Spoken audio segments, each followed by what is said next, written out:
ಮೇ 22, 2026ರಂದು 19 ವರ್ಷದ ನರ್ಸಿಂಗ್ ವಿದ್ಯಾರ್ಥಿನಿ ಸೀತಾಲಕ್ಷ್ಮಿ ಅವರು 3G Mahatma Gandhi memorial government ಹಾಸ್ಪಿಟಲ್ನಾಗ ಮೃತಪಡ್ತಾರ. ನಾವು ನರ್ಸ್ ಆಗ್ಬೇಕಂತ ಎಷ್ಟೋ ಜನರ ಕನಸಿರ್ತೈತಿ, ಆದ್ರೆ ಇವತ್ತ ಒಬ್ಬ ವಿದ್ಯಾರ್ಥಿನಿ ಆ ನ್ಯೂಸ್ ಹೆಡ್ಲೈನ್ ಆಗಿದ್ದಾಳ.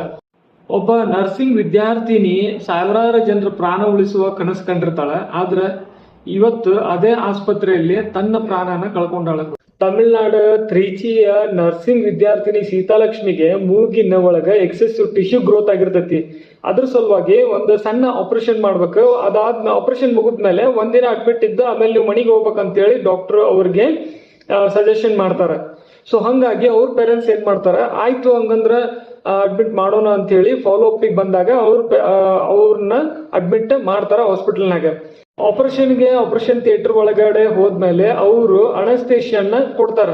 ಅದನ್ನ ಓವರ್ ಡೋಸ್ ಆಗಿ ಕೊಟ್ಟಾರ ಅಂತ ಹೇಳಿ ಆರೋಪ ಕೇಳ್ಬರ ಅಂತತಿ. ನಾನ್ ಹೇಳೋದೇನಂತಂದ್ರ, ಇಂಡಿಯಾದೊಳಗ ಎಲ್ಲೇ ಆಗ್ಲಿ ಆಲ್ಮೋಸ್ಟ್ ಆಲ್ ಎಲ್ಲಾ ಕಡೆನೂ ಪ್ರೀ ಅನಸ್ತೇಷಿಯಾ ಟೆಸ್ಟ್ ಅಂತ ಹೇಳಿ ಯಾರು ಮಾಡಲ್ಲ.